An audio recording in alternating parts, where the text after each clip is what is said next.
Olá, meus amigos, companheiros de batalhas, abençoados e abençoadas.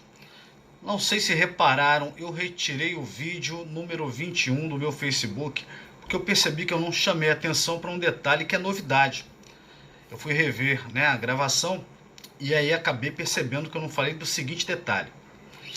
O crime de porte ou posse de arma de uso restrito era tratado, passou a ser considerado como crime hediondo desde 2017. Agora, com a lei anticrime, que alterou várias normas, inclusive o Estatuto do Desarmamento, pela redação que está disposta aí na lei de crimes hediondos, com a redação alterada pela lei anticrime, o legislador agora passa a fazer referência, como crime hediondo, ao artigo 16, mas especificamente sobre as armas de uso proibido. Então, no primeiro momento, arma de fogo, posse ou porte de arma de fogo de uso permitido não é hediondo. Mas forma de fogo de uso restrito era hediondo e, no primeiro momento, a gente tem que aguardar uma maturidade. O que significa maturidade? Maturação. A doutrina trabalhar isso, a jurisprudência enfrentando os casos concretos, tendo que se debulhar sobre isso, porque a lei é muito nova, mas de uma primeira leitura a gente pode concluir que até 23 de janeiro de 2020, posse ou porte de arma de fogo de uso restrito era crime hediondo, agora não é. Porque o que é crime hediondo agora é arma de fogo de uso proibido. A lei foi expressa com relação a isso. Então, qualquer conduta relacionada à arma de fogo de uso proibido é considerado crime hediondo. E na redação anterior, antes da lei anticrime, havia até uma dúvida no ar. Por quê? Porque a lei anterior, ao transformar o artigo 16 em crime hediondo, falava só em arma de uso restrito, não falava da arma de uso proibido. E ficava uma discussão danada. Agora inverteu, fala só da arma de uso proibido e não fala da arma de uso restrito, o que é até mais razoável do que o quadro anterior. Então, hoje, a gente não sabe amanhã, porque pode ser que uma interpretação jurisprudencial ou uma doutrina consiga impor aí um entendimento diferente do que eu estou falando aqui. Mas hoje, porte ou posse de arma de fogo de uso proibido é crime hediondo, tá bom? Temos o parágrafo 1º. O parágrafo 1º foi criado também pela lei anticrime, porque antes da lei anticrime, o artigo 16 possuía um parágrafo único. Agora foi dividido em 2 parágrafos. Temos o parágrafo 1º e o parágrafo 2º. O parágrafo 1º trata de figuras equiparadas ao porte ou posse de arma de uso restrito ou proibido. Porque o parágrafo 1º manda aplicar as mesmas penas. Quando, por exemplo, aqui no inciso 1, o agente suprimir ou alterar marca, numeração ou qualquer sinal de identificação de arma de fogo ou artefato. Então o cara raspou lá aquela numeração, uma espécie de número de chassi que serve para identificar a arma, para poder rastrear quem é o dono daquela arma e elucidar um eventual crime. Raspou a arma, suprimiu, alterou a numeração, não me importa se era uma arma de uso permitido.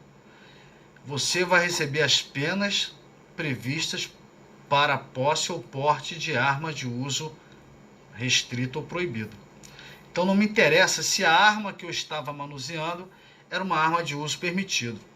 Se a minha conduta foi suprimir a numeração, raspar, alterar a numeração daquela arma, eu vou responder não com a pena do artigo 12 ou 14, que são penas mais brandas, e sim vou responder pelas penas do artigo 16 caput. Agora, se for a arma de uso proibido mesmo, eu já tenho uma arma de uso proibido e ainda raspo essa arma, aí eu vou responder por uma pena mais severa ainda, porque eu vou ser enquadrado também no parágrafo 2º, que fala das armas de uso proibido e prevê patamares mais severos para aquele que pratica alguma conduta ilícita, tendo como objeto material arma de uso proibido. Então, raspou a arma, suprimiu a numeração, não me interessa se a arma era de uso permitido. Vai responder pelas penas do crime de arma de uso restrito. Ok? Bom, o segundo inciso fala que também é uma conduta que equivale ao crime de posse de arma ou porte de arma de uso restrito. Você modificar as características de arma de fogo, de forma a torná-la equivalente à arma de fogo de uso proibido ou restrito, ou para fins de dificultar ou, de qualquer modo, induzir a erro a autoridade policial, perito ou juiz.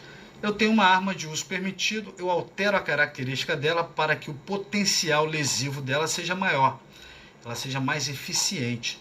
Então, eu transformo essa arma de uso permitido numa arma de uso restrito ou proibido, porque eu acabo ampliando aí a ofensividade desse objeto material.